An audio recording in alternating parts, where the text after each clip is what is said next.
Hi friends, இன்றைக்கி நான் என்ன பண்ண போகிறேன்னா மத்தி மீன் குழம்பு. இதுக்கு தேவையான இன்க்ரீடியன்ட்ஸ் என்னென்னு பார்த்தோன்னா, சின்ன வெங்காயம் சின்னதாக கட் பண்ணி வச்சுருக்கேன், இப்போ 4 பச்சை மிளகா, கருவேப்பிலை, 3 தக்காளி சின்னதாக கட் பண்ணி வச்சுருக்கேன். தாளிக்கிறதுக்கு வெந்தயம், சோம்பு, மத்தி மீன் க்ளீன் பண்ணி வச்சுருக்கேன். அடுத்து புளி கரைசல் ஒரு கைப்பிடி அளவுக்கு புளி எடுத்து கரைச்சி வச்சுருக்கேன். தாளிக்கிறதுக்கு நல்லெண்ணெய் தேவை. அடுத்து இதுக்கு குழம்புக்கு காரம் பார்த்தோம்னா 1 ஸ்பூன் மிளகாத்தூள், 3 ஸ்பூன் மல்லித்தூள், 1.5 ஸ்பூன் கல்லுப்பு எடுத்து வச்சிருக்கேன். இப்போ நம்ம குழம்பு வைக்க ஸ்டார்ட் பண்ணலாம். ஓகே, அடுப்பு பற்ற வச்சுக்கிறேன். மண் சட்டியில் தான் வைக்க போகிறேன் இன்னைக்கு.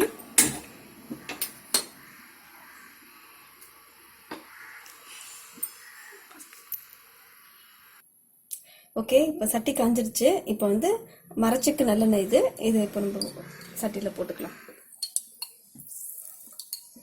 எண்ணெய் நிறைய போட்டால் தான் குழம்பு நல்லா இருக்கும். நல்லெண்ணெய், அதனால நிறையாவே போட்டுக்கலாம். அது உடம்புக்கு ரொம்ப நல்லது.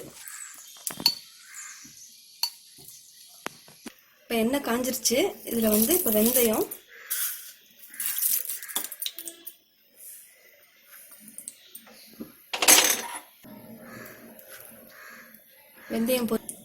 வெந்தயம் நல்லா காஞ்சிருச்சு. அடுத்து சோம்பு,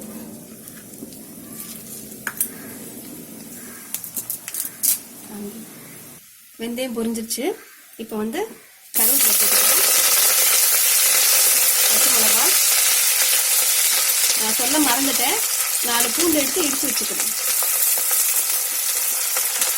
அடுத்து சின்ன வெங்காயம்,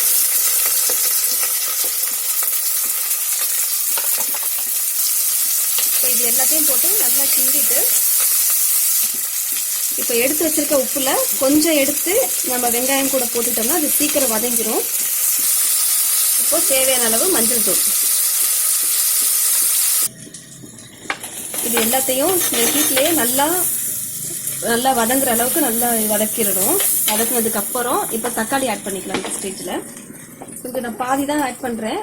பாதி தக்காளி நான் அந்த புளி கரைச்சி வச்சிருக்கோம்ல, அந்த புளியில நான் லைட்டா கரைச்சிக்குவேன்.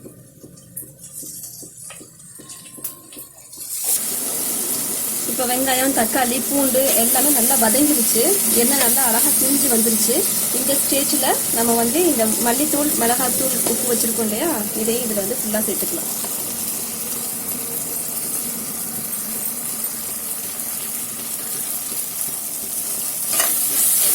இது நல்லா பச்சை வாசம் போகிற அளவுக்கு நல்லா கிண்டிக்கணும்.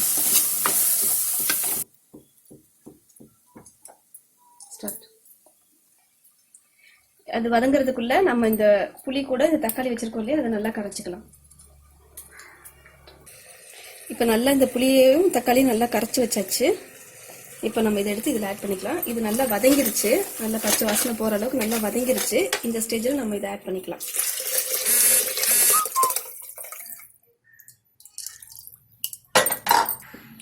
இப்போ எல்லாம் ஆட் பண்ணியாச்சு. குழம்பு நல்லா கொதிக்கட்டும்.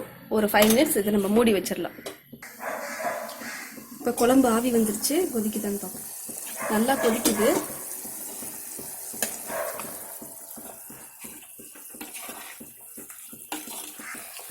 குழம்பு நல்லா கொதிச்சிருச்சு. நம்ம இந்த ஸ்டேஜில் இப்போ நம்ம மீனை ஆட் பண்ணிக்கலாம்.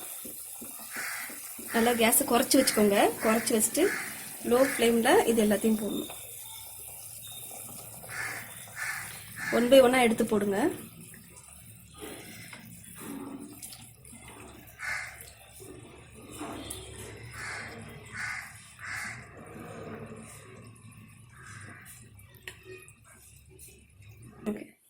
இப்போ எல்லா மீனும் போட்டாச்சு.